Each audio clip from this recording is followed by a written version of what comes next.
이슈의 핵심에 가장 가까이 그리고 쉽게 다가갑니다. 오후에 뉴스 세포를 깨우는 시간, 뉴스 오후 시작합니다. 국회에서 이동관 방송통신위원장 후보자의 인사청문회 열리고 있습니다. 현장 연결해 보겠습니다. 흉기 난동 사건들에 이어서 대낮에 서울 도심 둘레길 성폭행 사건까지 발생하면서 강력 범죄에 대한 사회적인 충격이 커지고 있습니다. 뉴스 오후 먼저 쇼츠트랙으로 시작합니다.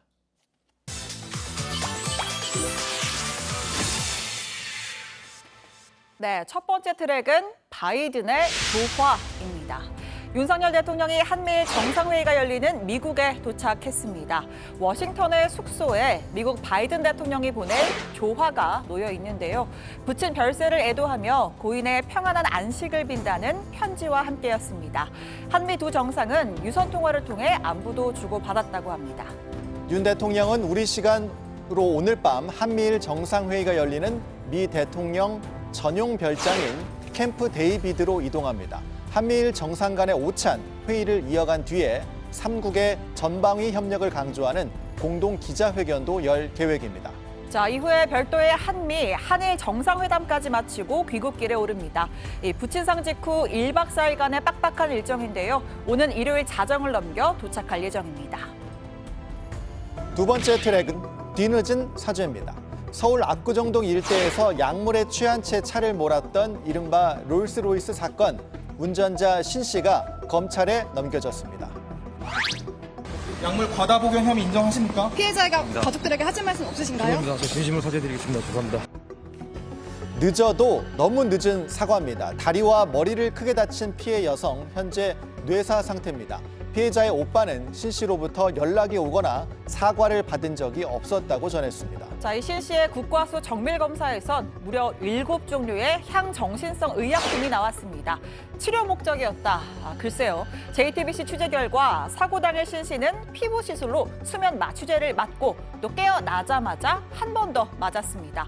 약물에 취해서 몸을 가누지 못하는 모습입니다. 경찰은 신 씨에게 특가법상 위험 운전 치상과 약물 운전 혐의 그리고 뺑소니 혐의를 추가했습니다. CCTV 분석 결과 신 씨가 아무런 구호 조치도 하지 않았다는 게 확인됐기 때문입니다. 또 신 씨에게 향정신성 의약품을 처방한 병원 3곳을 압수수색했습니다. 자, 세 번째 트랙 가겠습니다. 여객기 머리부터 쾅입니다. 자, 영상 볼까요? 갑자기 마구 흔들리는 CCTV. 뒤편을 보시면 불길 보이시죠? 하늘에서 떨어진 비행기였습니다. 네, 이 도로 위에서 찍힌 모습도 보겠습니다. 엄청난 폭발과 함께 무시무시한 불덩어리가 도로 전체를 휘감는 그런 모습이죠. 네, 이 말레이시아에서 출발한 소형 여객기 승무원 2명 포함해서 총 8명 탑승했는데 전원이 사망했습니다. 비행기가 추락하며 충돌한 자동차와 오토바이 운전자 2명도 목숨을 잃었습니다. 현지 경찰은 추락 전 비상 상황을 알리는 교신이 없었다면서 정확한 사고 원인을 조사 중이라고 밝혔습니다. 네, 네 번째 트랙은 히말라야 대형 산사태입니다. 요새 지구가 정말 이상합니다. 어디서는 폭우, 어디서는 산불. 네, 이곳은 인도 북부 히말라야 산맥 자락의 한 도시인데요. 해일처럼 밀려오는 빗물이 마을을 집어삼키고 산 중턱의 집은 속절없이 무너져 내립니다. 24시간 넘게 내린 폭우가 산사태를 불렀고 현재까지 최소 72명이 숨졌습니다. 진흙더미 속에 묻힌 실종자들이 많아서 사망자 수는 더 늘어날 걸로 보입니다. मेरी फैमिली के 3 लोग मिसिंग है। मेरी किसी से भी ये गुहार है कि मेरे उनको आज कहीं से भी कैसे करके ढूंढ के उनको बस हमारे हवाले कर देना। जिंदा मुर्दा कैसे भी हम एक्सेप्ट करेंगे पर हमारे हवाले कर दो उनको। जितनी जल्दी हो सकता हम 3 दिन से उनका वेट कर रहे हैं। 자, 인도에선 매년 6월부터 9월까지가 우기, 몬순 기간인데요. 올해는 이상기후로 인해서 피해가 걷잡을 수 없이 더 커졌습니다. 자, 금요일 마지막 트랙, 네가 왜 거기서 나와입니다. 아, 한 곡 부르십니까? 네. 자, 노래를 잘 못해서 그건 아니고요. 네. 보시죠. 낚싯대 끝에 매달린 물고기가 아니라 올빼미입니다. 네. 보시면 이제 편안한 표정으로 펄럭펄럭 날개짓까지 하고 있습니다. 심지어 날아가지도 않죠. 그러니까요. 네. 어떤 의미로는 뭐 월척인데, 자, 여기는 미국의 플로리다고요. 이후에 수건으로 포근하게 올빼미 감싸서 육지까지 무사히 귀환했습니다. 자, 하늘로 활활 날아가는 것까지 해피 엔딩입니다. 올빼미 안녕. 자, 이번에도 미국인데요. 반려견과 함께 산책에 나서는 한 여성. 자, 현관 모퉁이에서 네. 뭔가가 뭔가 나오죠. 뭐죠 지금? 자, 이 어둠 속에서 현양한 눈빛을 쏘는 이 불청객의 정체는 바로 야생 흑곰이었습니다. 네. 저 입장이라면 정말 간 떨어질 뻔했겠습니다. 그러니까요. 이 예. 여성이 비명을 지르고 집 안으로 도망치고 난 뒤에 흑곰이 아무 일도 없다는 듯이 슬그머니 자리를 떴습니다. 저 동네가 자연보호구역 근처라고 하는데요. 그래도 눈앞에서 볼 줄은 상상도 못했겠죠. 이 곰도 여성도 모두 무사하다고 합니다. 네, 지금까지 쇼트트랙 달려봤습니다. 이제 본격적으로 이동하겠습니다.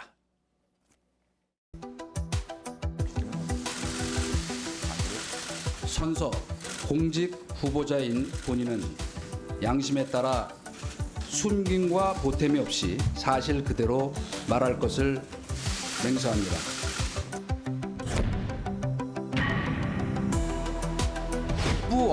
있었겠죠. 그러나 그 내용을 제가 어떻게 확인합니까? 그 보고받거나 지시하거나 한 일이 없습니다.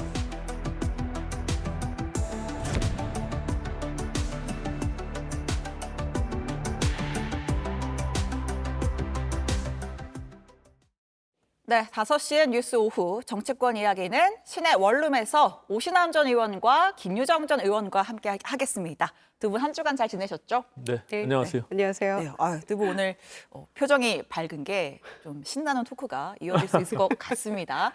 자, 오늘은 두 인물의 초점을 좀 맞추려고 합니다. 이동관 방송통신위원장 후보자 그리고 민주당 이재명 대표 이야기인데요. 자, 먼저 첫 번째 주제는 이동관 청문회 이렇게 잡았습니다.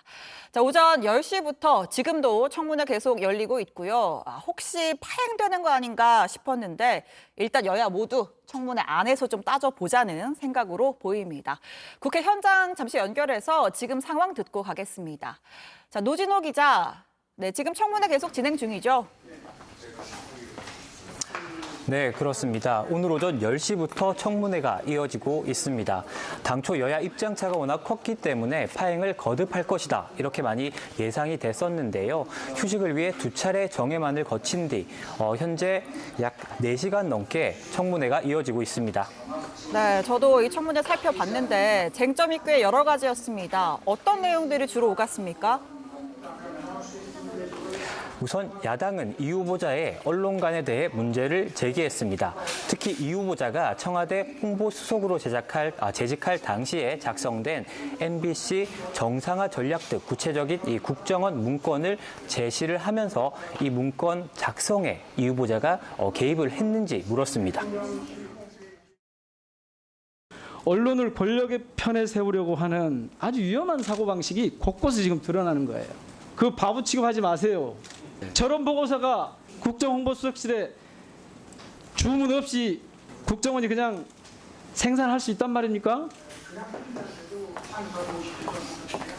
네, 이 후보자는 일부 문건에 대해서는 단순한 언론 모니터다 이렇게 해명하면서도 국정원 문건에 대해서는 관련성을 부인했습니다. 거의 대부분은 제가 보기엔 모니터 자료라고 보이고요. 약간 저희가 모르는 가운데 보고서가 왔다니 그건 저희가 전혀 기억 못하는 부탁한 적이 없는 자료입니다. 국정원 자료까지 어떻게 책임을 집니까? 과방위원장인 장제원 의원이 질의를 이어갈 때는 고성이 오가기도 했습니다. 도대체 왜 방통위원장 자리를 두고 이렇게까지 후보자를 모욕하고 인격 살인을 해야 되는지, 정말 이게 도둑이 재발절인 건지, 이 자신들의 기득권을 놓지 않겠다는 그런 마지막 발악이 아닌가, 이런 생각까지 들었습니다. 야당 의원들을 공격하는 게 맞습니까? 위원장이 지금 검증을 하는 게 아니라 야당 의원 지금 공격하는 거예요? 뭐 하는 겁니까? 네, 자녀의 고교 시절 학교 폭력 문제로도 여야 공방이 오갔죠. 네, 그렇습니다. 야당은 이 청문회 초반부터 2011년에 있었던 아들의 학교 폭력에 대한 사실관계와 이 후보자가 개입을 했는지를 물었습니다.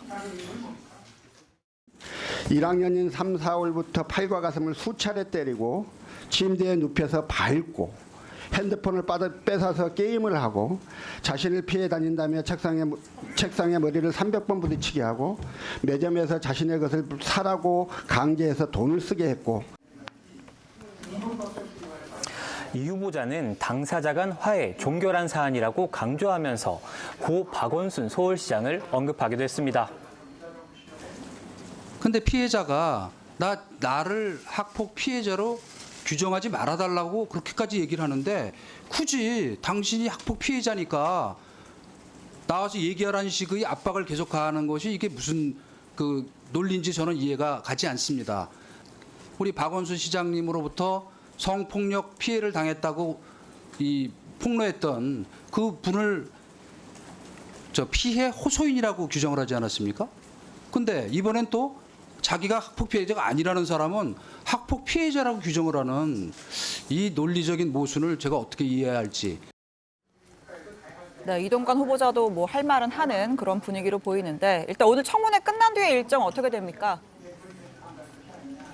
네, 우선 다음 주 월요일 이 청문 결과 보고서 채택을 위한 과방위 전체 회의 일정이 잡혀 있습니다.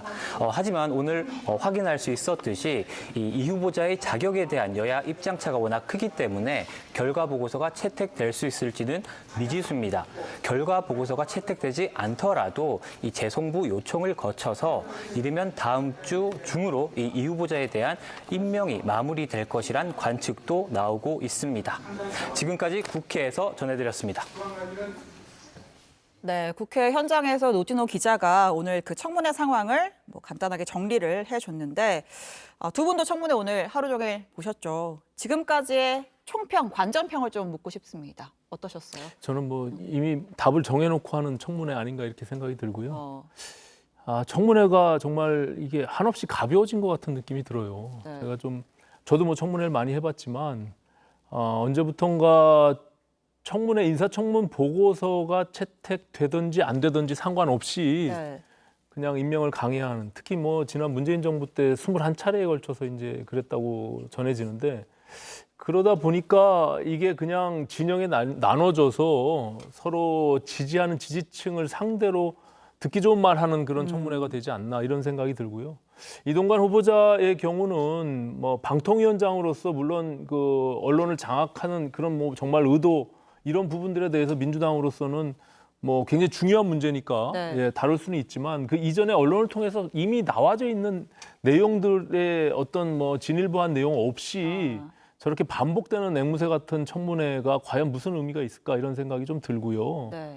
특히 학폭 문제의 경우도 아까 이동관 후보자도 본인도 얘기했지만 이게 사실은 뭐 우리 사회에서 학교 폭력이 갖는 문제가 굉장히 심각하기 때문에 저것도 중요한 문제긴 합니다. 하지만 어쨌든 후보자 본인의 문제에 조금은 또 이렇게 다가서기보다는, 그리고 아까 말씀하신 대로 피해자 자체가 본인이 피해자가 아니라고 얘기하는, 또 2차 가해를 하지 말아달라고 하는 이런 상황에서 그거를 계속 10년 전의 일을 계속 부각시켜서 끄집어내는 것 자체가 사실 뭐 저게 청문회에서 정말 이렇게 다뤄줘야 될 문제인가 이런 아쉬움이 좀 큰 알겠습니다. 그런 청문회였습니다. 예. 네, 뭐 답을 좀 정해놓고 여야가 붙은 것 같다 이렇게 평가를 하셨는데 김전 의원님은 어떻게 보셨어요?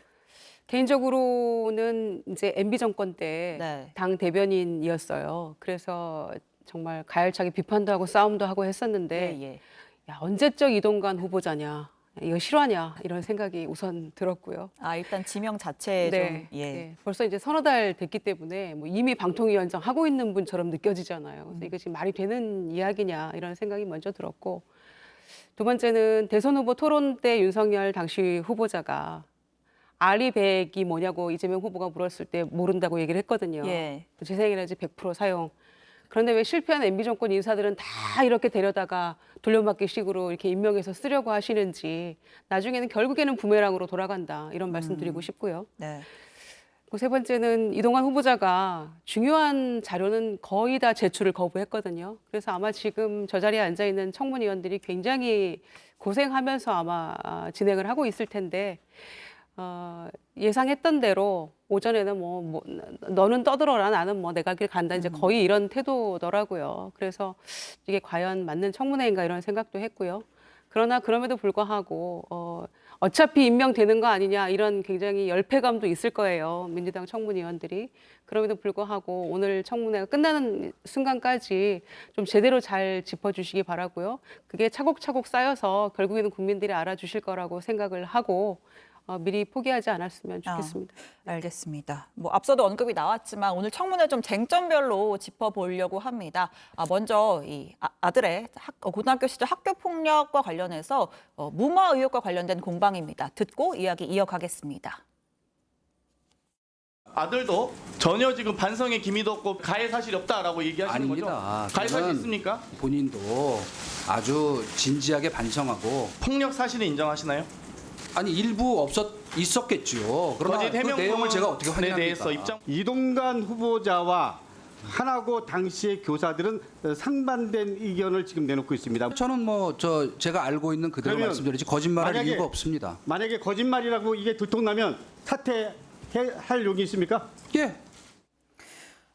네, 이 과거 아들의 학교 폭력 의혹과 관련해서 일단 뭐 당사자들이 화해를 했다라는 입장이 있고 당시에 외압이 있었던 건 아니냐 이런 의혹도 제기가 된 상태입니다.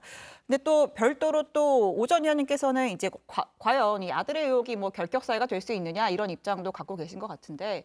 네, 일단 아니 뭐 연좌제도 아니고 어쨌든 물론 뭐 가족 간의 문제이기 때문에 다뤄질 수는 있습니다. 하지만 저거만 가지고 저렇게 해야 될 문제인가라는 생각이 들고요. 특히 이제 우리 사회가 좀 간과하고 있는 것은 그 2차 피해에 대한 부분들이 굉장히 중요한 문제. 폭력을 당한 피해자의 입장에서 보면 사실상 본인이 또 피해자가 아니며 또 2차 피해, 3차 피해를 가하지 말아달라고 이렇게 얘기하고 있는 상황에서 저것을 계속 언론에서 다룰 때 저렇게 보여질 때 본인은 얼마나 힘들고 괴롭겠어요.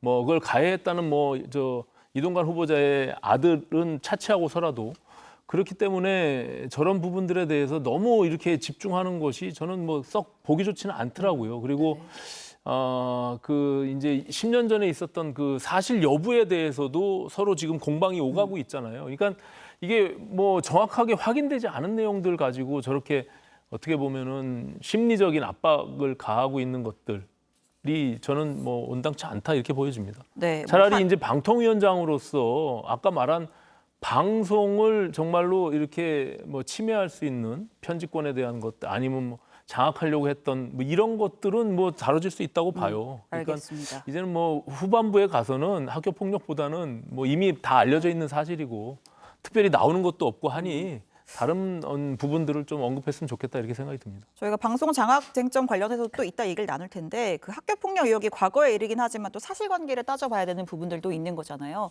근데 당시에 학교 폭력 자치위원회 열지 않고 전학 조치가 이루어졌다라고 하면서 그 부분에서 이제 이동관 후보자의 어떤 외압이 있었던 거 아니냐 이런 의혹을 민주당이 제기하고 있는 것이죠. 그렇죠. 네. 그러니까 그 재단 이사장이었던 김수규 이사장의 얘기에 따르면 시험은 보고 전학 갈 수 있게 해달라 이런 얘기를 했다는 거죠. 그러니까 사실은 단윤세님이 지금 어제 오늘 계속 그 언론 보도 인터뷰가 나오고 있지 않습니까? 교권 강화를 외치면서 왜 단윤세님의 이야기를 계속 부인하고 있는 거죠. 그래서 문제가 있다고 보고요. 그 누구라도 문제가 생기면 단윤세님께 사실 전화하는 것도 굉장히 어렵습니다. 그런데 재단 이사장하고 통화를 할 생각을 누가 감히 할 수 있죠? 그런 생각을. 그러니까 이제 청와대에 있으면서 권력을 이용한 거 아니냐, 외압 아니냐 이렇게 볼 수밖에 없고요. 공직자를 임명함에 있어서 모든 기준은 누구에게나 동일하게 적용돼야 한다고 생각합니다. 지금 이동관 후보자 아들 학폭 경우에 문제가 없다라고 본다면 정순신 국가수사본부장은 너무 억울한 거죠.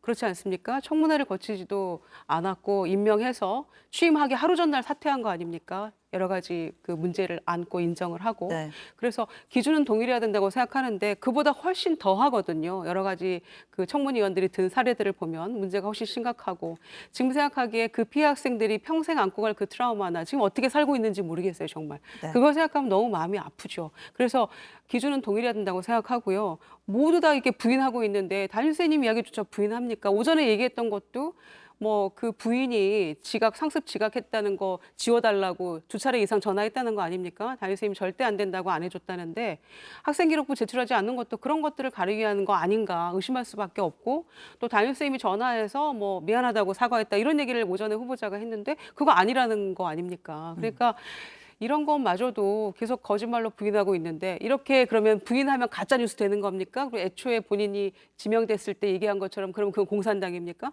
이렇게 귀결되는 거잖아요. 그러니까 청문회장에서 왜 후보자가 자꾸 거짓을 이야기합니까? 담임선생님 말이 다 거짓입니까? 그러면은 우리 이 부분들도 다 검증이 필요한 부분이죠. 네, 일단 그 부분은 이제 양측의 좀 주장이 엇갈리는 부분이 있기 때문에 또 검증이 필요할 것 같습니다. 제가 한마디 드리고 싶은 거는 이동관 후보자가 모든 것을 다 거짓말한다라고 규정짓는 것 자체가 저는 좀 문제고요.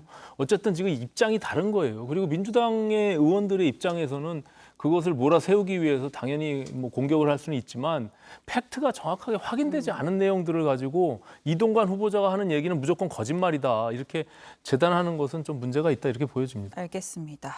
자, 또 다른 이야기도 들어보려고 하는데요. 이동관 후보자가 이 과거 검찰총장 후보자였던 윤석열 대통령을 좀 비난했던 그런 과거의 방송 발언이 도마에 오르기도 했습니다. 들어보시죠. 4년 전에 후보자께서 방송에 출연해서 한 얘기입니다. 가장 예리한 칼을 들고 있는 검찰총장이 이런 정도의 패거리 문화를 갖고 수사는 제대로 했을까? 솔직히 말하면 분노감이 들어요. 이거 누구한테 하신 거 알죠? 예. 그 이후에 그 윤석열 대통령 중앙선대위 미디어 소통 특별위원장 그리고 대통령 당선인 특별 고문, 정말 이거 부끄럽지 않습니까? 이렇게 태도를 돌변할 수 있어요? 아니 전혀 부끄럽지 않습니다. 태도가 바뀐 게 아니고 상황이 바뀐 거죠. 상황이 바뀌었다고 이렇게 일관성 없게 조국 사태 같은 게 없었으면 그만 얘기하세요. 그 인식을 지금도 갖고 있었을지 모릅니다. 네, 그러니까 과거에 검찰총장 인사청문회 때 그 윤호진 뇌물 사건 개입 의혹을 이제 당시 윤석열 후보자가 부인을 했었는데 이제 그것과 관련해서 이동관 후보자가 비난을 했었고 뭐 이제는 상황이 달라져서 태도도 바뀌었다. 오늘 또 눈에 띄는 대목이 그 이동관 후보자 오늘 청문회 올 때 그 윤석열 시계, 대통령 시계라고 하죠. 네. 또 이제 대통령 시계를 차고 오는 모습이 또 포착이 돼서 화제가 되기도 했습니다. 그러니까 윤 대통령에 대한 평가가 이제 조국 수사를 기점으로 바뀌었다. 조국 전 장관 수사하는 거 보고 뭐 지지해야겠다 이런 생각을 했다는 거예요. 근데 이제 민주당에서는 어떻게 이렇게 입장이 바뀔 수 있느냐 이런 비판을 하는데 어떠세요? 아니, 민주당에는 입장이 안 바뀌었나요? 민주당에서 사실은 중앙지검장, 검찰총장 만들어놓은 문재인 정부인데 제가 검찰총장 인사청문회를 직접 했거든요. 네. 그때 저도 수도 없이 욕했어요. 대통령을. 예, 저 윤우진 사건도 그렇고. 국민의힘의 후보가 됐는데요. 뭐 상황이 바뀐 거죠. 예. 그러니까 대표적으로 욕한 사람이 지금 오늘 청문회 사회 보고 있는 과방위원장 장재원 의원 아닙니까? 그러니까 뭐 말 다 한 거고요. 네. 다만 대통령께서 그 박근혜 그러니까 적폐 수사할 때 너무 가혹한 거 아니냐 그랬는데 조국 수사하는 거 보고 마음이 바뀌었다 이런 분들이 있잖아요. 지금 국민의힘 안에서 그랬다라고 한다면 그 일관성을 유지하기 위해서라도 윤석열 대통령께서 본인 처가 친인척 관련된 여당과 관련된 그 부분에 있어서도 그 공정한 검찰권을 행사하는 게 맞다라고 생각합니다. 알겠습니다. 자, 뭐 앞서도 언급이 나왔지만 핵심 쟁점이죠. 여야가 가장 팽팽하게 맞서는 대목입니다. 방송 장악 의혹에 대해서 과거에 그러니까 MB 정부 시절에 언론 장악 시도가 있었다라는 건데 이 대목도 듣고 이야기 이어가겠습니다. 라디오 시사 프로 편파 방송 실태 및 고려 사항이라고 돼 있고 소제목에는 사별 보도 실태라고도 써 있습니다. 글쎄, 이거는 뭐 모니터 보고서 수준의 것이 아닌가요? 아, 이게 모니터 보고서 수준입니까? 좌우간 저는 보고받거나 지시하거나 한 일이 없습니다. 대통령께서 언론사 사장하고 통화하면 안 됩니까? 그래서 문건을 아까 가지고 스핀 닥터 얘기를 하려고 그랬더니 경찰청 아니 문건 자체를 왜곡해도 유분수지 말이야. 후보자님 지금이라도 방통위원장 후보 자진 사퇴하실 생각 있습니까? 점심 먹으면서 생각해 보겠습니다.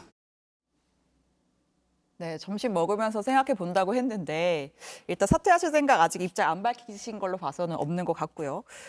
일단 그 장제원 위원장 발언에 대해서 대통령이랑 언론사 사장이랑 통화해도 되는 건지 하나를 여쭙고 싶고, 그리고 일단 이 방송 장악 여부를 놓고서 한쪽은 모니터링을 한 것이다라는 입장이고 한쪽은 아니다, 개입이다, 외압이다라는 입장인데 어떻게 평가하시는지요? 김 의원님 먼저 말씀해 주시죠. 글쎄요, 뭐 통화할 수 없냐? 통화할 수도 있겠죠. 네. 그런데 그 보도된 바에 따르면은 VIP 격려 대상 뭐 이런 분들이 별도로 있는 거 아니겠습니까? 네. 서너 개 그 방송사에. 그러니까 모든 언론에 다 전화해서 비판하는 언론까지도 사그리 전화를 다 하셔가지고 이런 부분 지적 고맙다, 앞으로 잘하겠다, 뭐 이런 정도의 이야기를 모든 언론사 사주에게 했다면 이해가 갑니다. 그런데 보도된 바와 같이 몇 군데를 특정해가지고 정권을 굉장히 지지해주고 이렇게 하는 언론사만 특정해서 통화를 했다라고 한다면 그 내용이 굉장히 중요한 거 아니겠어요? 그래서 장제원 위원장의 질문처럼 통화할 수 없느냐? 할 수 있겠죠. 그러나 그거는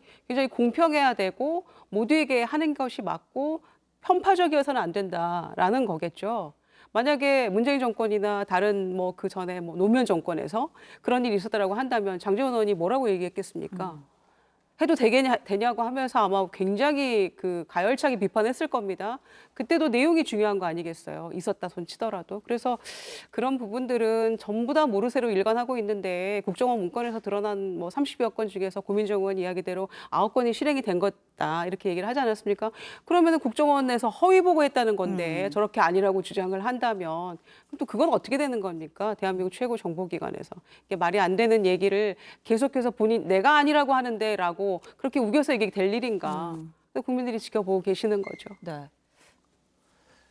이거는 뭐 언론사랑 무조건적으로 뭐 안 된다 이렇게 재단하기는 어렵겠죠. 네. 김유정 의원님 말씀처럼 대통령으로서 사실 그 내용과 의도가 중요하게 판단이 되어질 겁니다. 그렇기 때문에 뭐 그 대통령이라는 자리가 갖고 있는 의미 그 속에서 뭐 필요에 따라서 통화를 할 수는 있겠죠. 근데 아까 말씀하신 대로 그 언론사의 무슨 뭐 특정 언론사를 뭐 격려하기 위해서 다른 언론사를 배제하고 한다거나 뭐 그건 이제 의도가 담겨 있는 것이니까 네. 뭐 그럴 수는 있다고 봅니다. 근데 어쨌든 이 인사청문회 자체가 저는 이 제도가 갖는 한계 때문에 사실 보는 내내 좀 짜증스러워요. 이게 참 큰일이다. 하루빨리 이 제도를 좀 바꿔야 되겠다 이런 생각이 드는 게 팩트는 확인되지 않은 상태에서 진영에 나눠져서 계속 그 공방만 하고 아니다 기다만 하니까 물론 이제 그거를 지지하는 지지층에서 봤을 때는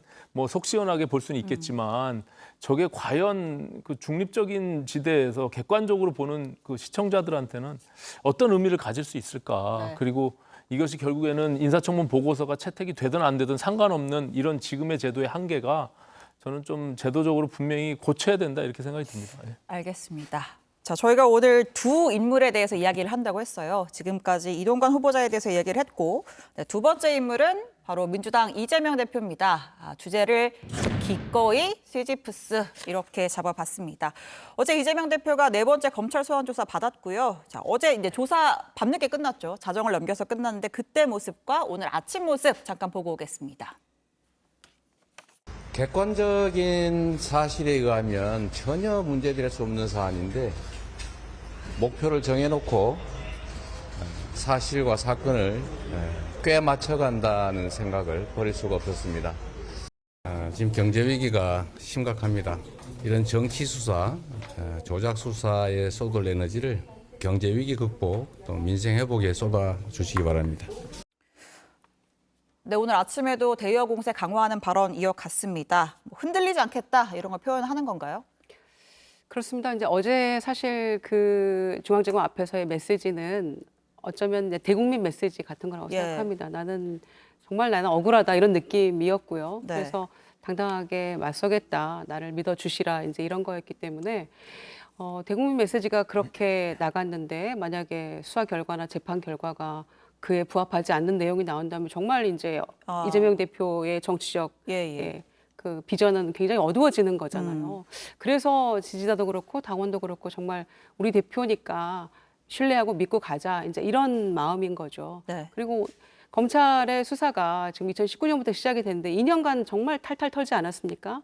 그런데도 지금 여전히 이 정도에 머물러 있는데 차고 넘치다는 증거는 다 어디 가고 앞으로도 지금 줄줄이 뭔가를 더 하겠다고 예고하고 있는 거잖아요. 그러니까 과연 야당 대표에게 이렇게 하는 것이 여당 관계자들이나 뭐 법조나 대통령 친인척은 다 내버려 두고 야당 인사만 이렇게 계속하는 것이 과연 검찰 수사의 과정이나 절차가 공정하다고 볼 수 있는 것인가 이런 것에 대한 어떤 격정 토로라고 생각을 하고요. 네. 그래서 앞으로도 흔들림 없이 가겠다는 그런 메시지를 오늘 아침에도 강하게 피력한 거다 이렇게 네. 생각합니다. 어제 그 지지자들 앞에서 긴 입장을 발표하면서 본인은 시지프스에 비유를 했습니다. 그러니까 정권의 어떤 뭐 희생 제물이다, 정치 수사가 이루어지고 있다 이런 주장인데 이 시지프스라는 비유를 놓고서도 또 여야 공방이 한창 이어지고 있습니다. 또 들어보고 오시죠.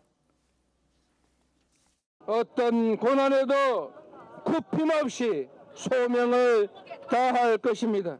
기꺼이 시지프스가 될 것입니다. 이 대표는 알고 있습니까? 시지프스는 애초에 욕심이 많았고 속이기를 좋아했습니다. 결국 형벌을 받아갖고 끊임없이 올라가지만 내려오면서 또 희망을 만들어 가겠다 하는 그런 의지를 표현한 게 아닌가 생각합니다. 네. 네. 시지프스 맞습니까? 네, 이재명 대표가 그 시지프스에 대한 인물에 대해서는 좀 연구가 부족했던 것 같아요. 저 왜 비유를 굳이 저렇게 들었는가? 아까 뭐 정성호 의원은 그렇게 뭐 희망적인 의미를 부여했지만 네. 아까 저 강민국 대변인이 얘기한 대로 그게 형벌을 받는 이유가 있었잖아요. 거짓말하고 교활하고 그런 어떤 신들의 미움을 샀던 그 시지프스가 반복되는 그 바위를 굴러 올렸다 내렸다 하는 그런 형벌을 받는 그런 삶을 사는 건데 또 거기다 비유해서 무슨 뭐 어떤 큰 의미를 부여했는지 모르겠는데 어쨌든 저는 그 출석할 때도 그렇고 나올 때도 그렇고 이재명 대표가 뭐 당당히 맞서겠다 그리고 흔들림 없이 가겠다는 게 오히려 역설적으로 자꾸 들려요. 그러니까 그거는 당내의 친명과 비명의 갈등이 너무나 이제 극대화돼 있는 상황에 와 있고 또 결국에는 운명의 시간이 지금 임박하고 있다 이렇게 보여지거든요. 그것을 자꾸 이제 본인이 더 어떻게 보면 지지층에게 호소하고 여론에 호소하면서 그 흔들리는 모습들이 뭐 비춰지는 것이 아닌가 저는 이렇게 보고요. 뭐 이제 뭐 구속영장 체포 동의안이 이제 도래하게 되면 저는 이제 민주당 내부의 갈등이 시한폭탄처럼 지금 다가왔다 이렇게 보여집니다. 자, 그 오늘 박광원 원내대표가 얘기를 했어요. 민주당이 이재명 대표의 영장 심사를 하기 위한 그런 국회회기 열지 않겠다 이렇게 언급을 했습니다. 어제 이재명 대표도 얘기를 했죠. 영장 치면 내가 내 발로 나가겠다. 단 비회기, 그러니까 회기 아닌 기간에 쳐라. 그러니까 이제 체포동의안 표결을 붙이면 뭐 그때는 안 나가겠다 이렇게 해석할 수도 있는 건데. 지금 일단 임시국회 하고 있고 그러면 영장이 오면 회기 끊어가겠다 이런 취지 같은데 이재명 대표가 이제 앞서 불체포 특권 포기 선언도 했었고 그냥 회기 중에 넘어오면 의원들한테 가결시켜라 나가겠다라고 해도 되는 거 아닙니까? 그러니까 이제 비회기 중에 나가겠다 이제 네. 이렇게 선언해서 민주당에서는 이제 그 여야 그 일정 협상을 할 때 25일까지 종료를 하고 예. 임시국회를 그리고 26일부터 31일까지는 비회기로 두자. 그래서 그 사이에 검찰을 불태우면 좀 빨리 불러달라. 이제 이런 취지로 협상을 하는데 잘 안 되는 것 같아요. 과거에 이제 서로 입장이 바뀌어버린 셈이죠. 네. 그래서 왜냐하면은 이제 회기 중에 그 체포영장이 날아오면 본회의에서 반드시 표결을 하게 되어 네. 있잖아요. 그리고 본회의 그 정기국회 동안에 이제 끊어갈 수도 없는 것이고 그런데 그때 아무리 이제 그 내가 나가겠다라고 얘기를 하더라도 의원들 생각이 다 개개인 다 다르잖아요. 그러니까 그때 결과가 또 어떤 식으로 나올지도 모르는 것이고 심지어 이제 그때 과거에 불체포 특권 그 표결할 때 체포영장 표결했을 때 아마 국민의힘에서 그 방탄 프레임을 가져가기 위해서 그래서 부풀을 던질 것이다 이런 얘기까지가 당에서 나왔기 때문에 아무래도 확인할 수 없지 여러 그런 가지 해석이 그런 있었죠. 해석이 있었죠. 그래서 여러 가지가 당이 교란될 수 있다 이런 우려가 사실상 있는 거죠. 네. 그래서 이렇게 하려고 하는 것인데 제가 보기에는 고지고대로 검찰에서 비회기 동안에 이거 나올 것 같지 않아서 어쩔 수 없이 정기국회로 가지 않을까 뭐 이런 우려가 있죠. 표결이 이루어질 거다 이런 전망을 하시는데 사실 이제 그만큼 민주당이 복잡한 속내가 있는 거죠. 지금 그것이 체포동의안이 만약에 이제 본회의에서 표결이 들어가면 그것이 가결되든 부결되든 사실 민주당의 민낯을 이제 보여지는 그런 상황이 발생할 수밖에 없잖아요. 지난번에도 가까스로 이제 부결이 됐는데 이제 그런 상황에서 사실은 그것이 당내에 총선을 앞둔 그 친명과 비명 간의 갈등이 폭발하게 되는 그런 상황이 발생될까 봐 지금 복잡한 속내가 있는 겁니다. 네. 근데 뭐 그것을 검찰이 수사하는 입장에서 그런저런 사정들을 당내 사정들을 봐주면서 비회기에 체포동의안을 낼 건지 아니면 회기 중에 낼 건지 이렇게 고려할 것으로 보여지지는 않고요. 네. 검찰도 정확한 증거를 통해 가지고 본인들이 자신을 확보해야만 사실은 체포영장을 발부하는 것이기 때문에 그것도 한번 지켜봐야 될 문제다 이렇게 봅니다. 일단 뭐 대북 송금 건과 관련해서 병합 판단 얘기가 있어서 그럼 이제 그렇습니다. 9월 회기 중에 넘어올 가능성이 높고, 자 오늘 그 고민정 최고위원이요 다음 총선까지 민주당 이재명 대표 체제로 간다, 흔들림 없다 이런 얘기를 했어요. 듣고 이야기 짧게 하겠습니다. 이재명 대표와 함께 지도부를 구성하고 있는 사람이기 때문에 예. 이재명 대표가 아닌 다른 뭐 플랜 B를 제가 고민하고 있다는 건 앞뒤가 맞지 않는 거라고 생각합니다. 그럼 이재명 대표 체제로 총선까지 치른다는 것도 염두에 두고 계시는 당연히 저는 그 예. 각오로 하고 있는 것이고요. 네, 우리 오전 의원님의 경쟁자가 될 분위기도 한 고민정 의원의 발언이었는데 네. 질문은 김 전 의원님께 하겠습니다. 총선까지 흔들림 없는 체제 가능합니까? 그거는 누구도 알 수 없다고 생각합니다. 그래서 솔직한 심정이고요. 일단은 체포동의안이 어떻게 올지, 어느 시점에 올지 알 수 없고, 그다음에 그게 실질적으로 이제 나가게 돼서 영장 실질 심사를 받았는데 기각일지 구속일지 그 경우에 따라서 정해질 수밖에 없다고 생각하고요. 그 이후에는 일단 상황이 도래하면 논의가 되겠지만 당헌 당규대로 갈 수밖에 없다. 그런 생각입니다. 알겠습니다. 자, 오전 의원님 왠지 하실 말씀이 있을 것 같지만 시간이 없어서 여기까지 듣도록 하겠습니다. 두 분 다음 주에 뵙겠습니다. 감사합니다.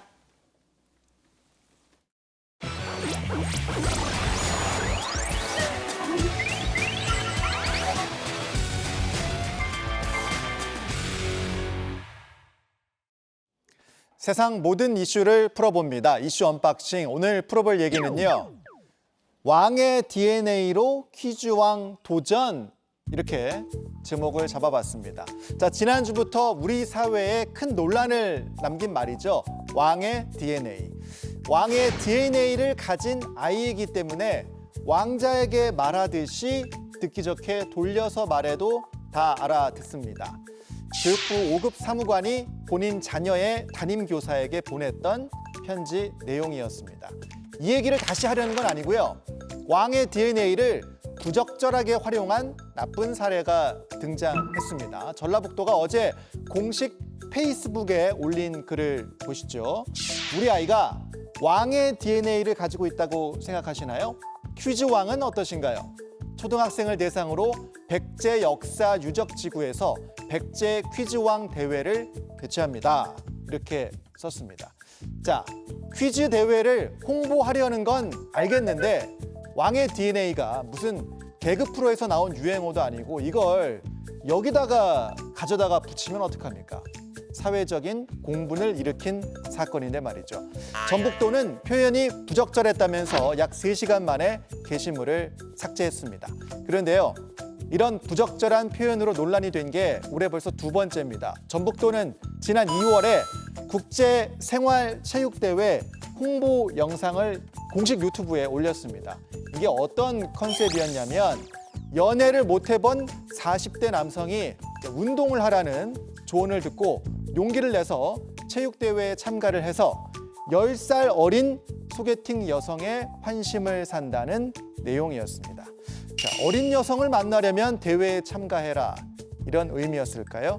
부적절하다는 비판이 이어지면서 결국 이 영상 삭제됐습니다. 공식 페이스북, 유튜브에 올리는 홍보 영상인데 왜 걸러지지 않았을까 싶은 지자체의 황당 실수. 하나만 더 보겠습니다. 나흘 전에 구리시가 광복절을 앞두고 갈매동 행복센터 앞마당에 365일 태극기 거리를 조성했다면서 사진과 보도 자료를 냈습니다. 이게 그 사진인데요. 태극기 개양법을 따져봐야 합니다. 가로로 배너형으로 태극기를 달 때 행정안전부 지침과 비교를 해보면 태극기에 태극 문양이 잘못됐다는 걸 알 수 있습니다. 바뀌어 있죠. 구리 씨는 태극기 인쇄 과정에서 실수가 있었다고 했고 곧바로 교체가 됐습니다만 국기에 대한 실수가 있어서는 안 되겠죠. 오늘 이슈 언박싱 여기까지 풀어봤습니다.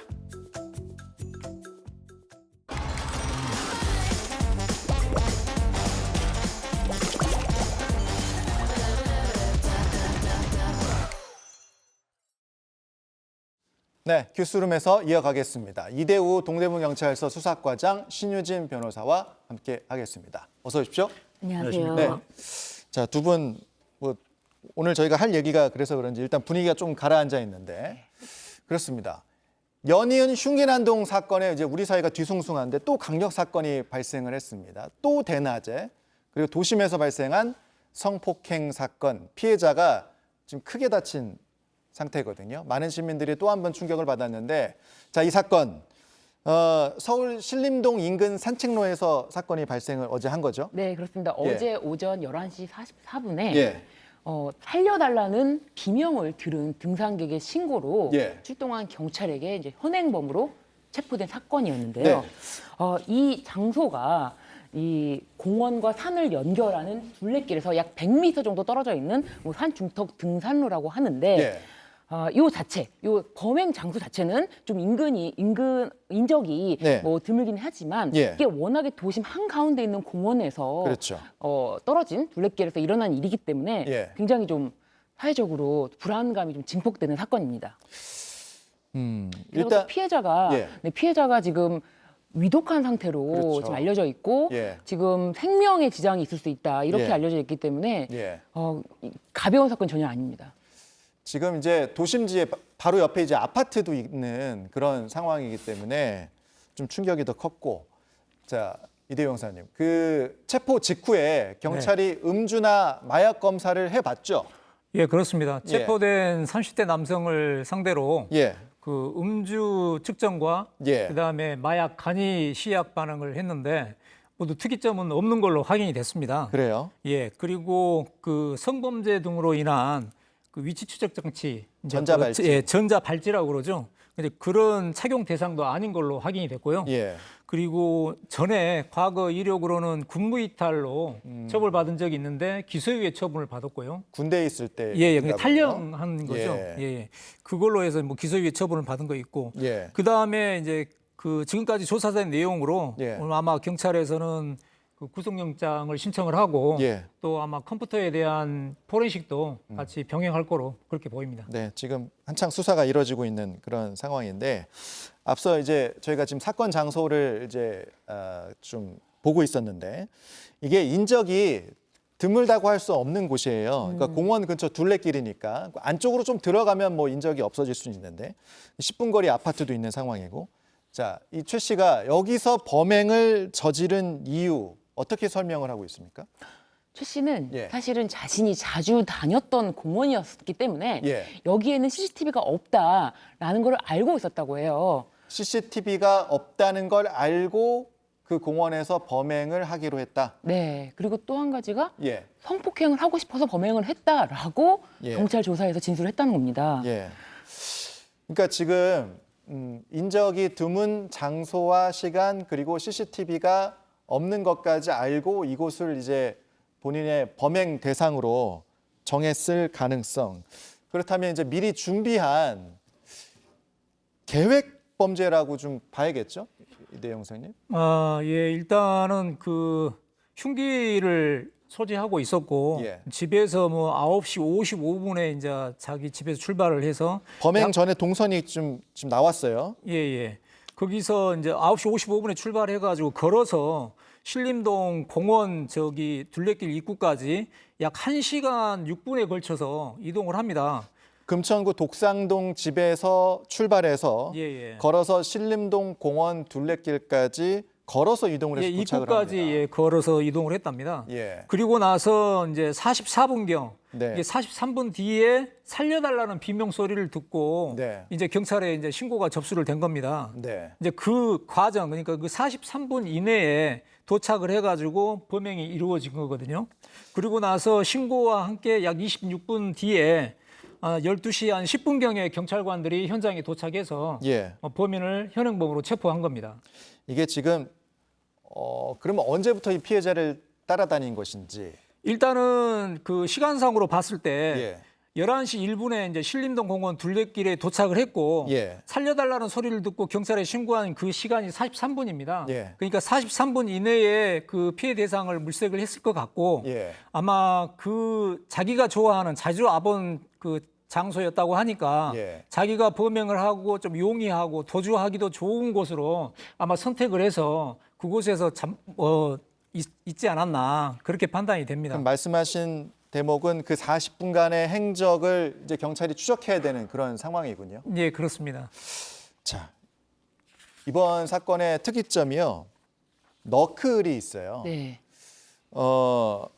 이제 손에 끼울 수 있는 이제 흉기로 이제 보통 알려져 있죠. 이 사건 현장 주변에서 발견이 됐고, 자, 최 씨도 너클을 사용했다고 얘기를 한 그런 상황으로 전해지고 있습니다. 네, 그렇습니다. 예. 지금 계획 범죄라는 것에 무게가 실리는 것이 너클을 미리 준비했고 그 당일에 범행에 사용을 하려고 몇 개월 전에 구입했다 이런 보도도 나오고 있더라고요. 네. 범행을 하려고 했고 그거를 사용하고 범행을 했다라고 자백까지 했는데요. 지금 화면에 보시다시피 네. 저기 주먹에 끼워서 사용하는 건데 네. 저게 굉장히 이제 은익이나 소지성이 좋습니다. 저거를 가지고 다닌다고 해서 뭐 예를 들면 칼이나 뾰족한 그런 것이 아니기 때문에 예. 소지하기가 좋아서 이것에 대해서는 굉장히 살상력이라든지 그 위력은 높지만 오히려 더 쉽게 구할 수 있고 위험한 물건으로 볼 수 있습니다. 자, 피해자가 이제 크게 다친 상황인데 이 강력 사건에서도 너클이 좀 많이 등장을 합니까? 수사할 때 어떻습니까? 뭐 강력 사건이라기보다는 폭력 사건에 이제 주로 많이 사용되긴 한데요. 예. 저게 이제 말이 지금 호신용이라고 그래서 인터넷이나 이런 데서 무작위로 지금 뭐 몇천 원에서 몇만 원까지 이렇게 팔리고 있긴 하는데요. 예. 저걸 잘못 사용을 하게 되면 단순 폭행이 아닌 특수가 붙습니다. 특수 폭행, 만약에 그 폭행한 부분에 상처가 나면 특수상해 예. 이렇게 해서 형량이 굉장히 세요. 특수상해 같은 경우에는 1년 이상의 10년 이하의 징역 뭐 이렇게 주거든요. 그렇기 때문에 저걸 함부로 사용하고 그러면 안 됩니다. 예.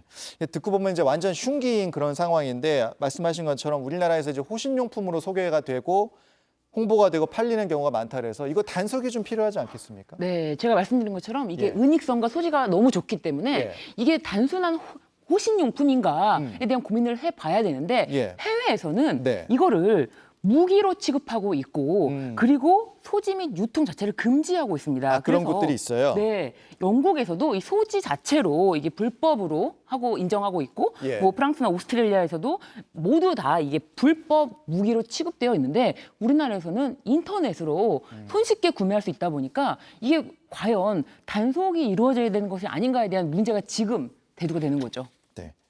이것도 좀 논의가 시급하게 좀 이루어져야 될 것 같은 부분이고요. 지금이 이제 경찰이 선포한 특별 치안 활동 기간이에요. 근데 또 대낮에 이제 강력 사건이 발생하다 보니까 이제 국민들의 불안감이 좀 높은 상황인데 국무총리가 오늘 이제 다시 긴급 지시를 했어요. 네.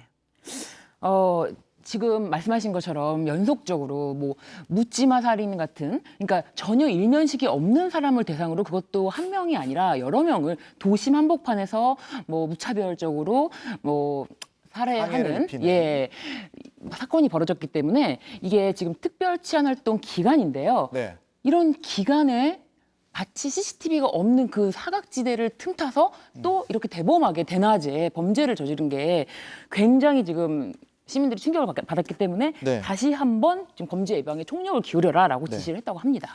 앞서 이제 화면에 나갔지만 그 이대영 선생님 경찰청장이 얘기한 대로 그러니까 범죄 분위기를 신속 제압하는 게 지금 상황에선 좀 중요하지 않을까 저는 그런 생각이 들더라고요. 그러니까 순찰 활동 같은 것들 그리고 또 어떻게 더 강화를 해야 될지. 뭐 청장님께서도 저렇게 특별 치안 활동을 선포했고 예. 그에 맞춰서 저희 경찰에서도 마찬가지로 지금 흉기 난동과 살인 애국물로 인해 가지고 시민들이 굉장히 불안해한 걸 알고 있습니다. 예. 그래서 저희 경찰서 같은 경우뿐만이 아니고 일선 경찰서에서 중간 관리자들까지 전부 다 지금 현장 지역 경찰관들과 함께 우범 지역에 배치돼 가지고 범죄 분위기를 지금 제압해 나가고 있는 그런 상황이거든요. 예. 근데 이제 이런 상황에서 저런 강력 사건이 터지고 나니까 정말 경찰관의 한 사람으로서 예. 죄송하게 생각합니다. 그렇지만 이걸 타산지석으로 삼아서 예. 더 안전한 치안이 될 수 있도록 예. 노력하도록 하겠습니다. 알겠습니다. 범죄 분위기 제압 이 부분이 좀 중요하다는 생각이 들어서 한번 여쭤봤고요. 네. 자, 오늘 두 번째 사건으로 넘어가겠습니다.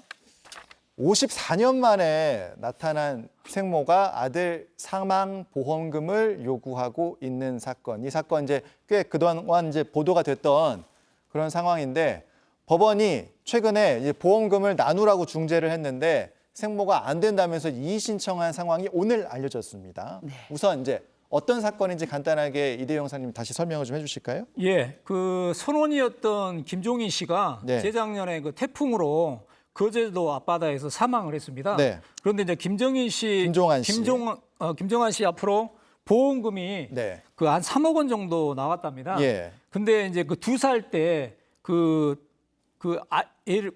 친모는 이제 예. 떠났고 생모가 이제 그 버리고 도망갔는데 네. 54년 만에 갑자기 나타나가지고 네. 그 보험금을 자기가 갖겠다 네. 이렇게 하는 사건입니다. 그러면서 이제 이 김종안 씨의 이제 누나인 친누나 이제 김종선 씨가 지금 이게 말이 되느냐 이러면서 이제 싸움을 하고 있는 상황인데 얼마 전에 국회에서 눈물을 좀 펑펑 쏟기도 했어요. 다시 보겠습니다. 생모에게 버림받은 우리 삼남매를 주는 배를 움켜잡으며 어렵게 살았지만 할머니와 고모는 사랑으로 보살펴 주었습니다. 생모는 우리 동생이 사고가 나지 않았다면 죽을 때까지 우리를 보러 오지 않았을 겁니다. 그리고 동생이 빚만 있다면 가연 왔을까요? 이 생모는 사람이 아닙니다. 짐승도 이렇게 하지 않습니다. 네, 그러니까 2살 때 떠났던 이제 생모가 나타나서 그 아들이 지금 실종된 상황, 이제 사망 보험금이 나와 있는데 이걸 이제 가져가겠다 이러면서 이제 재판이 진행이 됐어요. 네. 근데 작년 12월 1심에서 이제 법원이 생모 손을 들어줬고 네. 지금 항소심 진행 중인데 이제 법원이 친누나인 방금 나왔던 김종선 씨에게 이제 1억을 지급하라고 결정을 했습니다. 이게 중재안인데 이걸 이제 거절한 그런 상황인 네, 거죠. 그렇습니다. 법원에서 이제 화해 공고 결정을 내리면 그거를 받아들일지 말지를 이제 뭐 시간을 갖고 네. 2주간의 시간을 갖고 숙고할 수가 있는데 네. 바로 이의 신청서를 제출하면서 네. 법원의 화해 공고 결정 받지 않겠다. 그냥 네. 판결을 내려달라라는 예. 입장으로 지금 보도가 됐는데요. 예. 뭐 정식 판결 자체는 뭐 31일에 나온다고 하는데 네. 저는 이 사건에 대해서 예. 그 1심이 좀 굉장히 기계적으로 판단한 것이 아닌가. 너무 기계적으로 판단한 것이 아닌가. 네, 이게 왜냐하면은 법적으로는 네. 사실 뭐 2살 때 버리고 갔다 아니면 전혀 키우지 않더라도 법적으로만 따지면은 생모에게 상속권이 있는 건 맞습니다. 네. 그렇지만 이 사건은 그 지금 돌아가신 피상속인의 재산에 대한 상속권을 주장하는 것이 아니고 보험금이기 때문에 예. 이 보험금에 대해서는 해석할 여지가 있거든요. 예. 그 선언법 29조상 그 대통령령으로 정한 유족의 범위 이 부분에 대해서 해석의 여지가 있고 그리고 이 사실상 배우자 예. 그 부분에 대해서 1심 판결에서는 그냥 바로 인정하지 않았는데 예. 그런 부분을 좀 면밀하게 살펴보면은 이 사건 자체가 이렇게 일방적으로 54년 만에 나타난 어머니의 손을 들어줄 수는 없을 것이다. 좀 그런 생각을 합니다. 자, 생모가 이제 과거에 이제 방송에서 나는 꼭 보상금을 타먹어야지 뭐 이런 말도 했었어요. 이때 많은 사람들이 좀 공분하기도 했었죠. 예, 뭐 나는 꼭 보상금을 타먹어야지. 우리 아들 보상금 나온다고 하는데 그것 좀 나도 쓰고 죽어야지. 아니 이거 천륜을 저버리고 네. 2살 난 아이를 버리고 간 그 어머니가 54년 만에 갑자기 나타나가지고 이래도 되는 겁니까? 그래서 이 방송 내용이 좀 이제 알려지면서 좀 많은 분들이 또 관심을 갖고 좀 공분하기도 했던 그런 사건인데, 자, 앞서 신유진 변호사가 얘기했듯이 이제 최종 선고 31일에 이제 항소심 선고가 나올 예정인데, 지금 이제 재판부가 화해 권고를 했다가 지금 이의 신청을 받은 상황. 네. 재판부가 화해 권고까지 했다는 건 뭐 우리가 예단할 수 없습니다만 2심 결과는 좀 어떤 식으로 예상을 하세요? 2심 결과를 그러니까 면밀히 살펴본다면은 네. 이게 기계적으로 판단을 해서 법적으로 생모면 법원에서 어쩔 수 도리가 없다라고 할 것이 아니고 이거는 보험금이기 때문에 해석의 여지가 있고 이 부분에 대해서 선언법 시행령을 보면은 그 부분에 대해서 좀 해석의 여지가 있다. 그리고 또 한 가지가 국회에서 뭐 아직 뭐 계류 중이라고 하는데 해외에서는 이 부분에 대해서 상속 결격 사유를 인정하고 있는 나라가 많이 있거든요. 예. 그래서 이 부분도 빨리 국민적 합의가 이루어져서 법이 통과가 되기를 기대해보는 바입니다. 말씀하신 게 이제 구하라법이에요. 네. 일명. 그러니까 양육 의무를 다하지 않은 이제 부모의 상속을 제한하는 그런 법인데 이제 보라 씨 사건 때 이제 이 법이 만들어지면서 구하라법으로 명명이 되고 있습니다. 근데 이거 지금 꽤 됐는데 통과가 안 되고 있는 거잖아요. 네, 그렇습니다. 쟁점이 왜 그런 거예요?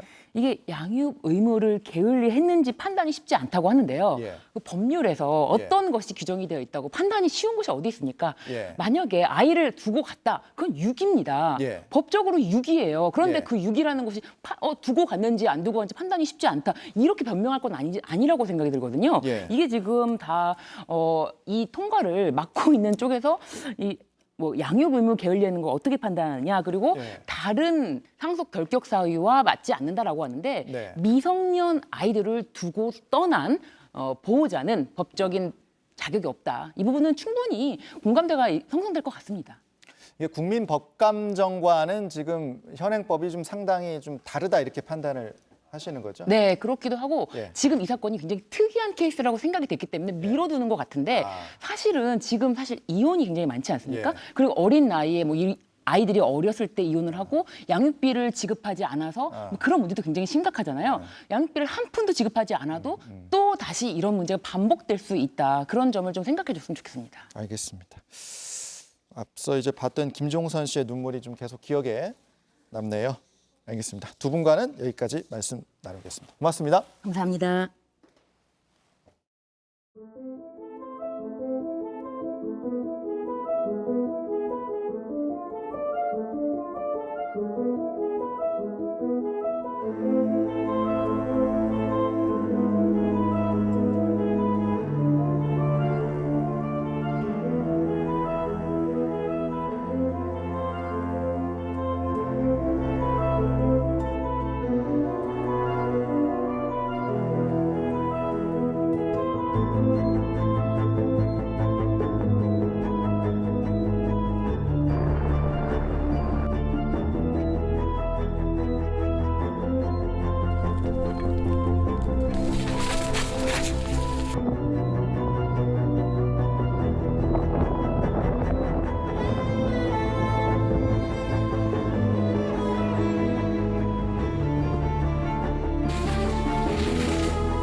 이런 친구 어딨냐?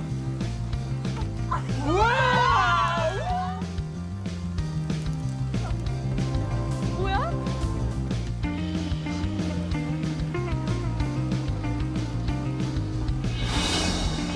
용세. 이거. 어떻게 믿어? 또 당하지.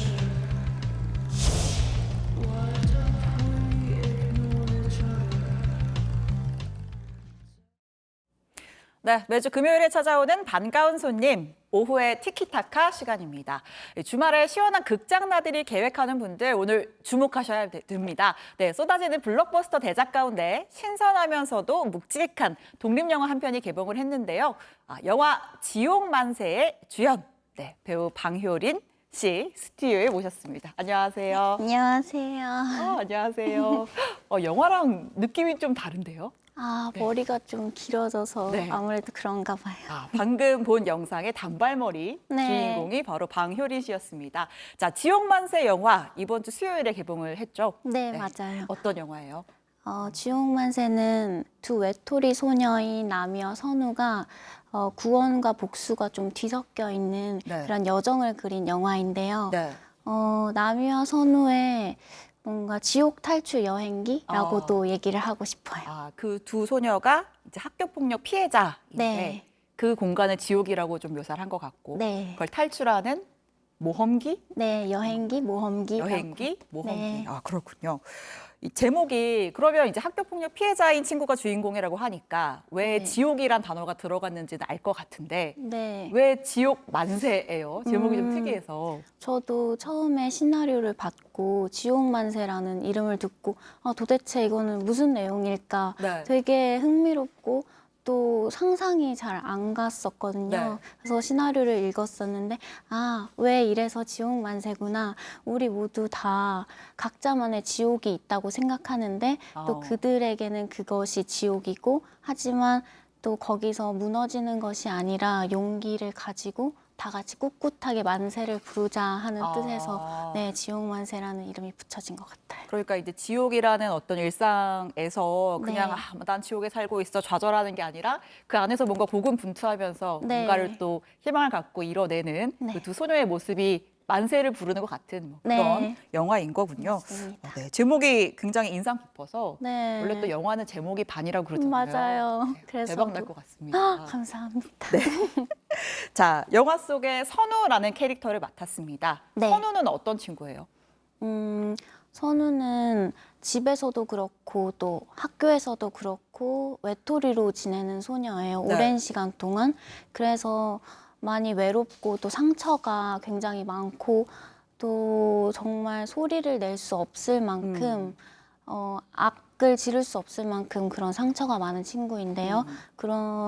그래서 그럼에도 불구하고 근데 가장 깊숙한 곳에는 용기가 있는 친구라고 생각을 하거든요. 단단한 용기. 네. 그래서 근데 스스로도 그거를 잘 모르고 있었던 것 같아요. 근데 남이라는 친구를 통해서 그거를 발견하게 되는 친구입니다. 아, 그러니까 평소에는 어떤 괴롭힘을 받아도 막 네. 본인의 의사 표현이라든지 이런 걸 잘 못하는 네. 어떻게 보면 좀 소심한 네, 그런 친구지만 또 남이라는 친구와 함께 네. 뭔가 새로운 걸 꿈꾸는 네. 그런 것이죠.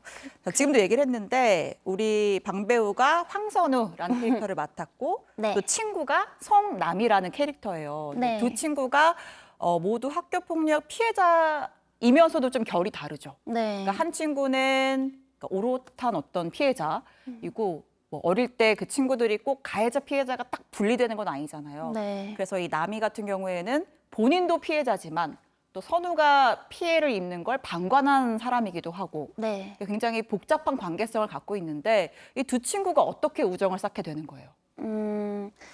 제가 생각했을 때는 둘이 서로가 있는 그대로의 모습을 봐주고 또 바라봐주게 되면서 더 우정을 쌓아가게 되는 것 같아요. 처음에는 달랐지만 네. 또 점점 서로가 아, 이런 모습이 있고 나도 이런 모습이 있구나 서로를 바라봐주면서 네. 더욱더 깊어지는 것 같아요. 그렇군요. 자, 이 영화에 이 두 소녀가, 두 네. 친구가 복수를 계획하면서 대화를 나누는 장면이 있는데 우리 방 배우가 꼽은 명장면이기도 하죠. 네. 그래서 잠깐 보고 오겠습니다. 만나면 어떻게 할 건데?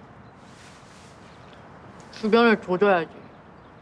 다 속고 있을 거 아니야. 걔가 얼마나 나쁜 년인지도 모르고. 겨우 그거야? 아니 여태까지 안 통했는데 그게 서울에서 되겠어? 여기선 새 판을 깔았잖아. 야, 그 시멘트 굳기 전에 낙서라도 찌끄러봐야 되는 거 아니? 그러니까 뭔가 복수를 계획하는 그런 장면 같은데 네. 왜 이 장면을 명장면으로 꼽으셨어요? 사실 꼽고 싶은 명장면이 너무 많았는데요. 그래도 그중에서 저걸 고른 이유는 남이랑 선우가 조금 비슷하면서도 굉장히 다른 친구라고 생각을 하거든요. 네. 근데 특히 이 장면에서 그런 캐릭터성을 되게 잘 보여줄 수 있다고 생각을 했어요. 뭐 예를 들면 남이는 둘 다 똑같은 핫도그를 먹지만 네. 남이는 설탕이 잔뜩 발라진 핫도그를 먹고 선우는 설탕이 없는 핫도그를 먹고 설탕에도 의미가 있는 거예요? 네, 선우는 단 걸 좋아하지 않아서 설탕이 없는 핫도그를 먹고 네. 저는 영화를 봤기 때문에 알 것 같습니다. 네. 하는 걸 좋아하지 않는 이유를. 네. 그래서. 그리고 또 남이는 나름대로 자신의 계획이라면서 이야기를 하는데 그게 선우한테는 전혀 계획이라고 느껴지지 않고 이건 너무 추상적인데? 라는 대사를 하거든요. 네. 그래서 남이의 그런 계획들이 전혀 계획으로 받아들여지지 않아 하는 그런 선우의 모습? 그게 뭔가 둘이가 뭔가 삐끗삐끗하면서도 둘이가 서로가 채워주는 그런 게 나타난다고 생각해서 이 네. 장면을 골랐습니다. 그러니까 이게 그 두 친구가 막 성숙한 어른이 아니라 네. 여고생이잖아요. 그래서 복수를 계획하면서 우리 최근에 또 화제가 된 복수 드라마 뭐 예를 들면 더글로리 같은 거는 네. 이제 어른이 돼서 막 굉장히 장대한 복수를 계획을 하지만 네. 이 두 친구는 뭐 낙서라도 찌끄러봐야 되는 거 아니야? 이런 대사가 그러니까 정말 네. 그 고등학생 친구들이 어떻게 보면 작게 내가 이거라도 해보고 싶어라고 막 그런 복수심에 불타서 하는 그런 행동들이 네. 정말 아직도 아이답고 참 네. 저는 그런 대사들이 좀 와닿더라고요. 그래서 또 명장면이 아닌가 싶기도 네. 했습니다. 자, 그리고 이 영화에 또 반가운 얼굴이 등장을 해요. 네. 저희가 이 부분도 영상을 준비했는데 방금 언급했던 그 더글로리의 배우잖아요. 전재준 역할로 나왔던 그 배우 박성훈 씨가 저희 영상 준비가 됐나요? 네, 틀어주시죠. 네, 그 배우 박성훈 씨가 이번에는 그 학생 무리가 아니고 지금 연기가 나오네요. 뭘 자꾸 웃어요. 아, 내가 그랬나? 반가워서 그런가 보다. 선우야, 내 말 한 번만 들어주라. 나 이제 새로 태어났어. 나도 이제 믿고 의지할 때가 생긴 거야. 그래서 하나도 안 무서워. 개소리하지 마, 진짜. 그러니까 지금 나 새로 태어났어라고 말하는 저 친구가 이제 학교 폭력의 가해자였던 친구고, 그리고 그 배우 박성훈 씨는 저 가해자였던 친구가 몸을 담게 된 어떤 사이비 종교의 거기에서 이제 선생님 역할로 나오는 분인데 일단 캐릭터가 굉장히 달라진 모습인데 네 배우분 그 연기하실 때 케미는 어땠어요? 저는 박성훈 배우님 그 더글로리 모습이 너무 강해가지고 어땠습니까? 진짜 실제로는 너무 좋으셔서 저희 세 명은 또래라서 그냥 친구처럼 삼총사처럼 지냈었는데요. 근데 성훈 선배님도 사총사처럼 거의 친구처럼 저희가 네 명이서 우르르 몰려다니고 그냥 여고생 토크에 걸맞는 그런 유쾌함을 가지신 분이라는 얘기군요. 네. 그래서 되게 저희 분위기도 잘 이끌어 주시고 중심에 서서 되게 재밌으신 선배님이에요. 그렇군요. 알겠습니다. 자, 그 언급을 했지만 그 복수하러 갔는데 학교 폭력의 가해자였던 채린이는 180도 달라져가지고 굉장히 종교적으로 뭐 구원받았다, 나 달라졌다. 스스로 또 난 용서받았다 이런 언급도 하고 또 한편으로는 근데 사이비 종교의 어떤 피해자가 되어 있는 모습인 거잖아요. 그러면은 그 가해자한테 복수를 하러 왔던 선우의 입장에서도 굉장히 복잡한 마음이 들었을 것 같아요. 그 가해자였던 채린이를 보고. 네, 일단 채린이의 모습도 그렇고 또 거기에 갔을 때 다양한 상황들이 너무나 처음 보는 것들이고 이게 뭐지 전혀 알 수 없는 그런 일들이 계속해서 벌어지니까 되게 당황스럽고 복잡한 마음이었던 것 같아요. 저는 영화를 보면서 여기까지 스포일러 아니죠? 저 스포일러 하면 알려주세요. 그 이제 가해자를 찾아서 갔는데 가해자인 그 채린이란 친구가 이제 막 기도를 하면서 나는 구원받을 거야. 나 너희에게 용서를 빌었고 나는 용서받았어라고 얘기를 하잖아요. 그래서 그 영화 미량이 떠오르기도 했어요. 거기서도 이제 가해자가 막 그런 얘기 하잖아요. 이제 찾아갔더니 면회를 갔더니 저는 이제 구원받았습니다. 용서가 그 말을 들으면 저 같은 경우는 더 용서가 안 될 것 같은데 어떤 마음으로 연기를 하셨어요? 그 상황을? 저도 그랬던 것 같아요. 용서가 안 됐었고 저 선우는 계속해서 채린이가 바뀌었다고 절대 생각하지 않기 때문에 처음부터 끝까지 그래서 용서를 할 수 없었던 것 같아요. 참 그런 게 어려운 것 같아요. 그러니까 뭐 과거의 일이라고 하면서 가해자는 용서를 빌었다고 하지만 또 그 피해자의 입장에서는 그렇게 잊을 수 있는 일이 아니기 때문에 그런 것도 참 영화에 네. 담겨 있을 것 같습니다. 자, 그래서 이 두 소녀가 복수를 위해서 서울로 가서 체린이를 만났는데 갑자기 사이비 종교를 만나고 네. 이 두 소녀 어떻게 되는 거예요? 어떻게 흘러갑니까? 아, 그거는 이제 지금 영화관에서 지옥만세 찾아보실 수 있으니까요. 네. 꼭 많은 관심 가져주시고 많이 많이 사랑해 주세요. 그러면 어떻게 되는지, 과연 복수에 성공을 하는지, 네. 또 선우는 행복을 찾을 것인지가 네. 영화관에 가시면 알 수 있습니다. 지옥을 벗어나는지 네. 그것도 영화관 가면 알 수 있다는 거죠. 네. 알겠습니다. 자, 이 영화를 통해서 네.